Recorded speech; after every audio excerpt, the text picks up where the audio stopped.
All right. Welcome, everyone, to another episode of Mindset Talk, where we take a look at the mental approach needed to overcome challenges and reach goals in business, health, and life. Today, I'm very excited because I have someone here who's been a top performing real estate agent for a long time. I've been lucky enough to be in a mastermind group with her, have been able to watch her live in action in prospecting groups. And something that's always stood out about her to me is her professionalism, her confidence she exudes when she communicates, while at the same time she maintains a strong level of compassion. And I think that's one of the reasons she's had so much success over the years. So, with all that being said, I'd like to welcome Jen Fay from Chicago. Welcome, Jen. Thank you so much, Rob. Thanks for having me. And, right back at you. I think part of what sets you apart is how much you care about your clients and how much you care about your business and your family. So always admired that in you. Thank you. That's kind of you. All right. Well, let's get started. There's a lot I wanted to get into. So, give us a little background. How long have you been in the business? What's your market? So I've been in the business since 2011, the end of 2011. So it's been, 13 years. Learned a lot. So 2011, it was really a challenging time in the market. There was a lot of inventory. There weren't as many buyers. So there was quite a bit of short sales and foreclosures. Values were quite low. So I feel like it was a good time to get into it. So you learned a little bit with adversity and some challenges. And so got in at 2011. I've been doing this for quite a while. Chicagoland area. So I grew up in the suburbs. I lived in Chicago for many, many years. And so the greater Chicagoland area and the surrounding suburbs. Cool. Awesome. So 13 years, that's a lot of experience to tap into. How did you get into real estate? Yeah, great question. So my grandfather on my mom's side was a realtor after he retired from the Army. So, I got to see him experience real estate. And I remember him driving by and he'd be like, oh, I sold that house and sold that house. And then in addition to that, my aunt was a realtor as well.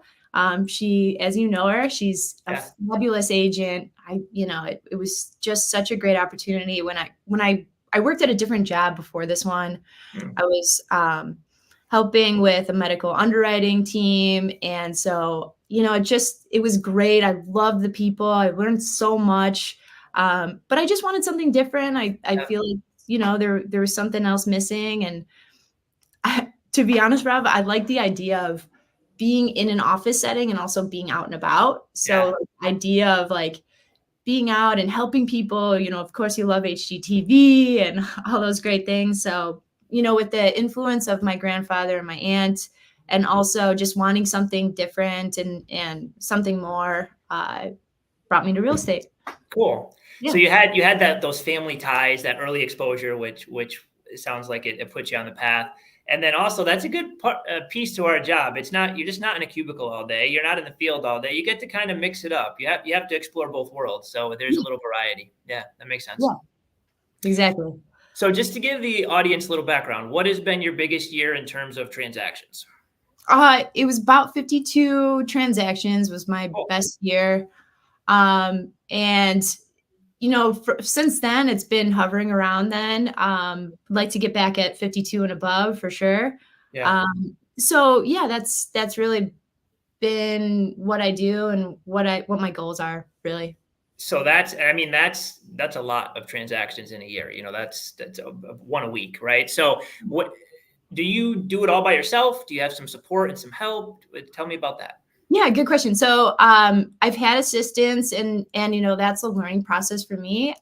So I've had virtual assistants, I've had physical assistants. Yeah. At this time, I'm in a bit of a transition period where it's just me, which has been really great because I get to really be intricate about every single part of the business, and I get to learn about where I need to improve and where my systems are. So I'm going to be hiring a new assistant, but it's been really great trying to figure out where I'm doing really well and where I need to do a little bit better in terms of processes and making sure that my clients get the best service.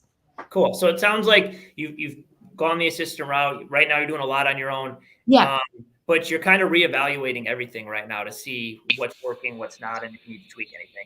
Yeah, so I also have I have a buyer's agent as well that I work with on quite a few deals as well. So most of the buyer transactions would go to this other agent. Yeah. Good. So you have some support on the buyer Yeah, side. exactly. Yeah. What I think is so cool about that is you've been doing this since 2011, so 13 years, and you're still tweaking and learning and figuring out how to get better. You're not just saying this is the way it's done, right? And I think that's so important in any business. So I think that's great.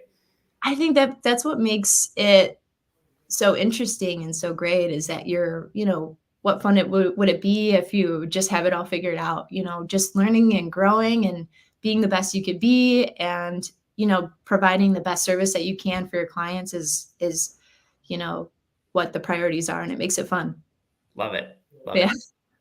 So it's been an interesting year for most agents. The inventory's low in a lot of the country. Maybe it's creeping up in some parts. The interest rates have been volatile. And of course, we had the whole NAR lawsuit as another distraction. I'm curious, have you made any changes to your business, in your day-to-day because of any of this? Yeah, we have to fill out forms before we bring any buyers in. Yeah. There's going to be a little bit more of an upfront conversation. Sure. And I think what's important is just to be able to communicate value to your prospective buyers when you're working with buyers, maybe updating the buyer package form so that things are clear for them. Yeah. So really just, it's always tweaking and always trying to do more. So I think just a little bit more forms and being able to be as transparent as possible and providing value to clients. And that's really been the only change. I think, buyers still like to work with agents. Some buyers don't, which is fine. But yeah, there's being in the business, Rob, and seeing the challenges and seeing some of the hurdles that we have to overcome. Yeah. I think that gets lost a little bit in terms of what could go wrong in a transaction and what we have to do to get it back on track, or maybe what to do to move forward. So there's some real fun things that we've had to get through. And so, it's been good. Yeah. The difficulty of the process, I think, is sometimes overlooked by folks that don't do it every day. Right. And so having an understanding of that, I think there's always going to be extreme value in the marketplace for agents that are used to handling that process and can make it go a little smoother and also create value on the price one way or the other. So obviously being more transparent, right? That's important. Something that we always work on as agents. How about to your day-to-day schedule? Have you kept at the same approach, or have you switched that around? Yeah, good question. So in terms of my daily schedule and the changes that took place since August 17th, not a whole much, more in-person meetings with buyer consultation. So, talking to my buyer's agents, we go over, what to say, how to present it, how to be able to communicate that to clients, making sure that they feel comfortable, clients feel comfortable, making sure we're asking the right questions, making sure we're walking through the process. So, an in-person meeting is definitely ideal before we get into properties, because, them getting to know you and what you're all about and how you could help them and see if you're a good fit. Because, you don't want to sign up an agreement if it's not a good fit, or they don't know what the process is. And then, being able to have that communication. So I would say just a little bit more communication, and maybe a little bit more upfront meetings has been major changes.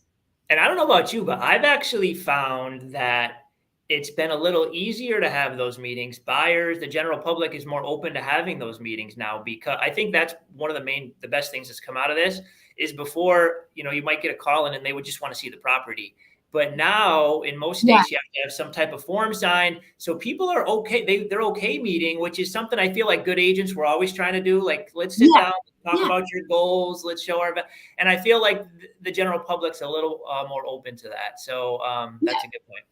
Yeah, exactly. I think, when you're going to look at a house and you don't know the agent, a lot of times the natural assumption is that, maybe this person's not on my side and things like that. So when you meet, you get to really know like, oh, this person's here for me and they're here to help me and they're here to, answer my questions and things like that, rather than just open the door and maybe it's a fit. And if it is, let's write it up. Yeah. Oh, there's actually a plan to this and a strategy. And okay, this makes sense, right? Yeah. Exactly. Cool. Well, I love the fact that you also said you just stayed on your schedule, because I feel like, and this is, a tribute to you being a top producer, so many agents the past 6 months were just so distracted by all the what ifs and that they just stopped, right? They got paralyzed almost. And then of course your business stops. So there's always going to be a distraction, whether it's COVID, whether it's NAR, whether it's presidential elections or interest rates, right? We got to do our job each day at the end of the day. So exactly. Let's go back to those early years. Like 2011, it was a tough market. What did you do to get your business off the ground and like get some momentum in the early years? We have this great trainer and coach, Mike. His whole thing is just to, upgrade everything, make sure that you know your stuff, right? You know the market, that you can provide great service. And ultimately, Rob, is just talking to people and talking to them about real estate. And, I remember some of my first appointments were for sale by owners or expired listings, because you don't have past clients, you have your sphere. But you just really rely on just talking to people about real estate, seeing how you could help them.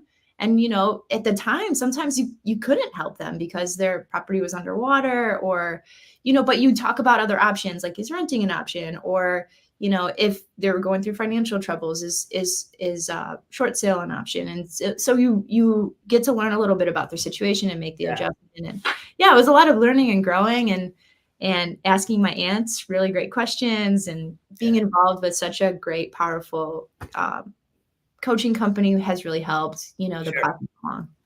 Absolutely. So you had, obviously, Mike Ferry, great coaching company. You had family members in the business. I like what you said about how you were learning because even if you don't take a listing or sign a buyer, you're still learning so much in those early years if you're simply making the calls each day. How often how committed were you to your schedule in the early years? Is it something you had to like get better at, or did you just was it easy for you?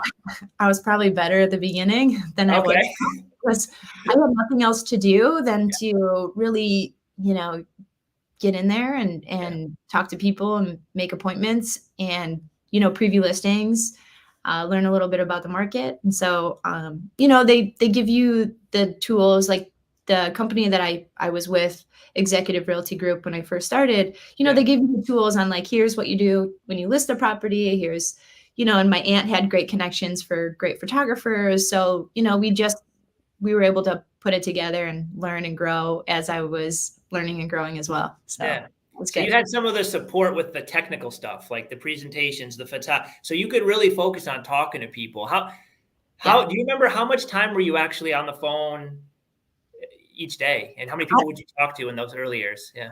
So this is funny, Rob. I would go to the office. My aunt would be there. She would print me off a bunch of papers and listings and expired or FSBOs. And so I would literally just flip through and call. And I remember the first day I set an appointment with her for sale by owner. And so I went to meet the for sale by owner, and he had, of course, wanted to list his property too high.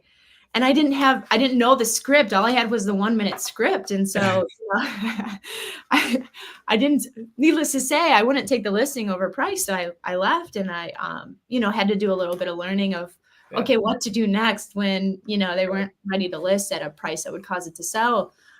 So it's fun. It was a fun experience. And, I just got in there and made mistakes and figured out how to make it better. It's so important. I think so many people, they want to know all the scripts perfectly or have all the answers before they go on. And again, you kind of get stuck that way. Like you took an appointment your first day, you didn't even know what to say, but you went in there. And when you didn't get it, now you're like, okay, what do I have to do next time to get it? Right. You had to figure it out. Yeah, exactly. And I do, there's like a couple of people in my office too that I mentor a little bit, and they talk about, doing some prospecting and doing some calls. And they're like, well, I got to study this and I got to do that. I'm like, just get out there and go do it. Go talk to people, go knock on the door, And so, it doesn't have to be perfect because no one is perfect. We're all learning and growing. Look, Rob, you are an incredible top producer and you're still learning and growing and seeing how you can tweak things. So, 100%. There's always room to do a little bit better, to learn how to communicate a little bit better, to learn how to listen a little bit better, to learn how to do the process a little bit better, and to provide better service. So there's always room. Once you think you have it all figured out, then I think you're in a lot of trouble. Yeah, exactly. So talk to me about how long it took to gain momentum. An appointment your first day, that's pretty incredible. But how long did it take before you were actually taking listings and selling them and now starting to feel like, hey, I think I could do this, To be honest, I always thought I could do it. So I did, like, giving up was just not something that I thought of. So I was always just going to figure it out. I was always going to do what I was supposed to make it work. So, but when things were starting to get going, I would say, they progressed pretty well. I don't remember being ever, in a position where it wasn't working if I wasn't. So I would say probably, well, it'd probably be about 6 months to a year to really get things rolling because, you get that first listing and it takes a little while to sell and then it takes a little while to close. And then, you keep getting more. So I would say about 6 months to a year of really getting in and making the calls and talking to people and improving things. And you were in there 5 days a week, making calls every day at that point? When I first started, it was closer to 6 days a week. Nice. Yeah. And then what I would do is, because my wife, she would work on the weekends too. So I would take off Sunday, Monday. And so I would eventually, when I stopped working 6 days a week, because I was just taking off Sunday, I would take off Sunday, Monday. But, of course, things happen and you have to work on a Sunday or Monday too. And, of course. But yeah, so I pretty quickly, I would say about a year, I was able to do Sunday, Monday off. Nice. So that's so cool. I always say that's one of the best things about this business, because you could take your life, like whatever it is, whatever your hobbies are, whatever your family situation is, and you could build your schedule around that. Whether it's, you pick your 5 days you're going to work, right? Yeah. Just like you did, or you pick what time you're going to leave in the afternoon or start. You have to do certain actions each day. But as long as you're going to do those actions each day, you can pick what time you're going to do them with a little bit of flexibility. So I think that's great that you realize that as well.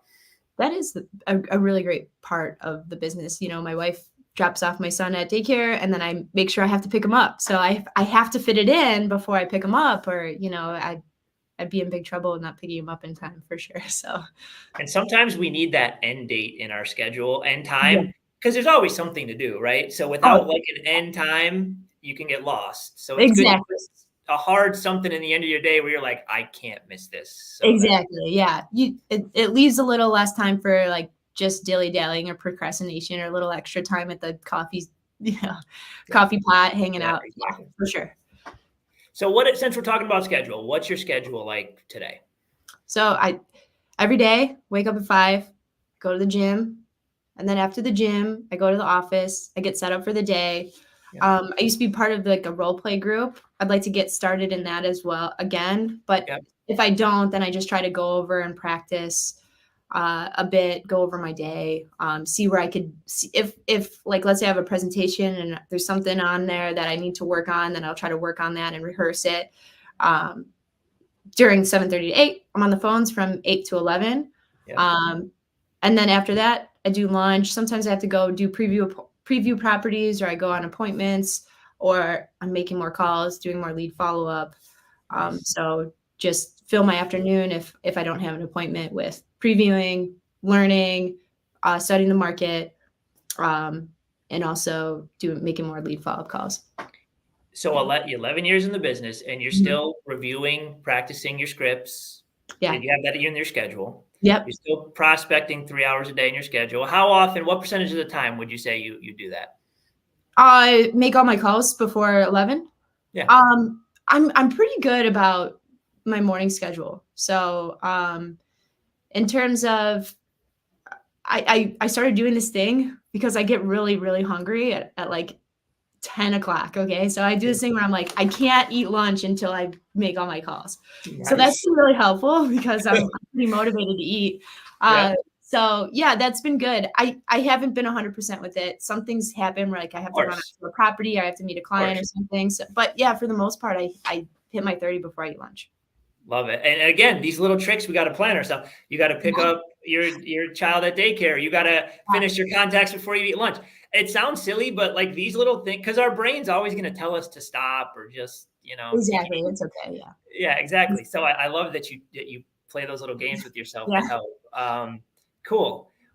So I heard you have a buyer's agent. When you're doing 50 transactions with a buyer agent, an assistant, and right now you're solo, you have to have systems in place. I think a lot of agents get stuck with like distractions and they get in that 10, 12 deal a year range, and then they kind of don't know what to do. They just get overwhelmed. Yeah. Is there one or two systems that you use that really help you kind of protect your time a little bit and stay on schedule? Yeah, great question. So I am so grateful and fortunate. I have a program. It's called A-Frame. It's probably pretty similar to some programs that you guys use. So when I love systems, I'm like a system geek. Okay, so in A-Frame, it allows me to create like a template for when a property goes under contract. So the moment I hit under contract, the template pops up and it does like a pre-written email to clients of what the next steps are. Of course, you make your adjustments as needed. And then it sends them the contract. So I have this pre-done task list and checklist, and it pulls up, it populates the task at a certain time of month when things need to be due and follow up. So it makes it really, really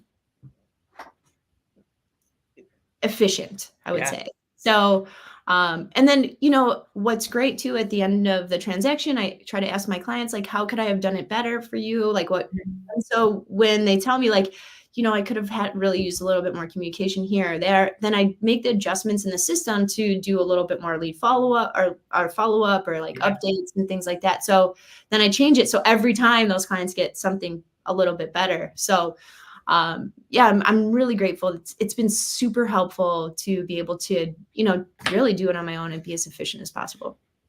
So good. And if you don't ask, for feedback, you don't ever know if you're just always looking for the good job or the high five, you don't know where to tweak or where to improve. And it takes a little more work up front to set something like that up. But once you have it, now that's providing that great service for you and kind of takes that off your mind. So that's a great share. Thank you. Yeah, I'm happy when they give me something like to tweak.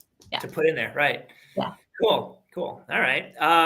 So what's your breakdown between listings and buyer sales, would you say? Mostly listings for sure. I do like a snap sheet on my phone. I would say, if I were to guess, Rob, I should know my numbers a little bit more. Probably more like 80 to 85% listings to 15%. I do work with quite a few landlords. And so they don't need to do like a sell buy generally, unless they're doing a 1031 exchange. I've been working with a lot of, past clients too, that need to sell and buy or, move into a ranch. So we do those, of course, too. So, but I would say for the most part, it's about 85 listing. Sure. Awesome. Yeah. And that helps you control your time and stay on schedule too. Yeah. Where does most of your business come from right now, would you say? I would say my past client sphere. So yeah, I think it's been so pivotal for me to have that, to lean on that too. So yeah, past clients and sphere, people that have worked with me and Raven fans have been really great. Referrals have been awesome. But most of those past clients come from calling expireds or calling FSBOs and getting and earning their business that way too. So I wouldn't be at this position now if I hadn't spent all the time talking to expireds or FSBOs. Yeah, that's really important. And the cool thing about, you have to start with the expired, the FSBO, the just listed, just sold, and I say start, but you should always have that. But the hope is that it makes your database bigger, because the database works in any market, no matter what's happening in the market conditions. So I think that's really great that you stuck to that. Exactly. Let's go into mindset a bit here. Okay. There's a lot of rejection in our business in general, right? If you're on the phone every day, people are telling you no. There's deals that fall apart if you're putting deals together, right? So there's highs and lows. Do you do anything as a daily habit that you believe helps you kind of navigate this and keeps your mind in a good place? Yeah, actually, I wrote a couple down. Do you mind if I read it? Oh, that would be great. Yeah, thank you. So I do like a daily gratitude. So start the day off with something positive that, I appreciate. I also try to have like a growth mindset where I'm listening to books when I'm in my car and, audibles. Also, I feel like when you're consistent and you're disciplined, you're going to have a better mindset, because you feel good when you do the right thing, and you feel good when you are doing what you're supposed to do. And, like you said, the deals fall apart, and, that's of course disappointing. You've worked really hard and you've, spent time, energy, and effort, and things don't pan out. So yeah, just being able to lean on, the system of your gratitudes and just doing what you're supposed to do. If a deal falls apart and you did the best that you could, then your interest was for your client, and what more can you ask for? Things are going to happen, life's going to happen. So you just tried to and see, is there anything I could have done differently? What could I have done to improve myself? Because things do happen, and we're imperfect realtors, and we always just try to do the best that we can. So learning. Yeah, I think that one kind of almost solves all or helps all the mindset. If you just have a growth mindset and are willing to learn from a situation, I think that can help alleviate a lot of the stress, because there's always something to learn. Definitely. Yeah, thanks for sharing those. Those are good. What do you think your unique? I think we all have like a unique trait or something about us that helps us in the business. What would you say your unique ability is? My unique ability, I would say I really enjoy it, and I really like to have fun. So no matter what I'm doing, I'm going to be having a good time. So I think my ability to just be a little lighthearted and have a little fun with it is my unique ability, as well as, of course, like the discipline and doing the right thing. But yeah, I'd say my lightheartedness and having fun. That's definitely a superpower in this business, because you got to be able to have fun with the ups and the downs of it. So that's great. Yeah, exactly. So I know your work's important, but I also know your family's important to you. And I think I'm a parent, parents in general with kids and spouses and work, that's a lot to manage this day and age. So do you have any advice for a business owner, real estate agent, business owner of any kind, on how to help walk that tightrope, making time for the family, your business? Yeah, I think you just be as productive and efficient as you can at work, and you give it your all. And then when you go home, you give those kids your all, and you give them their, your undivided attention as much as possible. Of course, you have to excuse yourself to make a quick phone call, but yeah, try not to be on your phones, answering emails all the time. I've got my mother-in-law who lives with us, who's real great at making sure we don't have the phones at the table and things like that. And so, you just love your kids as much as you can, be there for them, support them, be present when you're there. And then when you're at work, just work real hard so you could get done and enjoy those kids. Yeah. The more focused you are at work, that's going to allow more free time for where you can be focused on your family at home. Not a perfect science, but I think that's good advice. Well, I think what happens a lot of times is when people get to work, they feel like they should be with their kids, and then when they're with their kids, they feel like they should be at work. So if you just flip that, you could just knock it out of the park. Yeah, that's a really good insight. I love that. Yeah. So what keeps you motivated now? You've been doing it 11 years. You've been doing it at a high level. Well, I've got such great people to work with to help. I've got a lot of learning and growing to do. I've got a lot of things that I want to do. You know, there's things that my family wants, and we, you know, they have trips that they want to enjoy. I would love for my wife to put her feet up and relax, and she's such a hard worker. So being able to allow her to just put her feet up and relax and you know, hang out with the kids a little bit more would be great. Cool. So you still have some big goals you're working on. Oh yeah. Long way. I don't have any plans to retire either. So I would love to keep doing this forever and ever. Love it. Yeah. Love it. Well, listen, you've provided a ton of value here. As we wrap up, what advice would you give to people watching who are maybe stuck in a little plateau, or maybe their business is starting to trickle downward? It could be anything: business, health, something they're working on in life. What would you, give as advice for someone in that situation? I would just say two quick things is make a plan and stick to it, because you're going to feel great about yourself when you wake up when you said you would wake up, and go work out when you said you would. And then the second thing is just to get going. You know, you like you said, you don't have to be perfect. Just get going. You're going to learn as you just do it every day. And so you'll learn and you'll grow, and things will improve naturally. You just got to get to it. Yeah, I love what you said about just do it each day. You're going to feel good about what you did, whether it's waking up or going. It's not necessarily the result that makes us feel good. It's actually, hey, I was going to do this today and I did it. Like that, that alone, I love that. Yeah, exactly. So awesome. Well, again, thank you so much. This was awesome. I know I got a lot out of it. What's the best way for people to connect with you if they have questions about Chicago real estate? Yeah, great question. I have an Instagram. You can follow me at Agent Jen Fay. Or you could text me or call me 630-886-6514. Awesome. Thanks, Jen. Well, we're out of town. We're out of time for today. If anyone listening wants more information, you can send me a DM or shoot me an email at cthomesbyrobert@gmail.com. My team and I are always looking to collaborate and happy to answer questions. Thanks again, Jen. This was awesome. I appreciate it. Thanks, Rob. Absolutely. Anytime. All right. Thanks, everybody.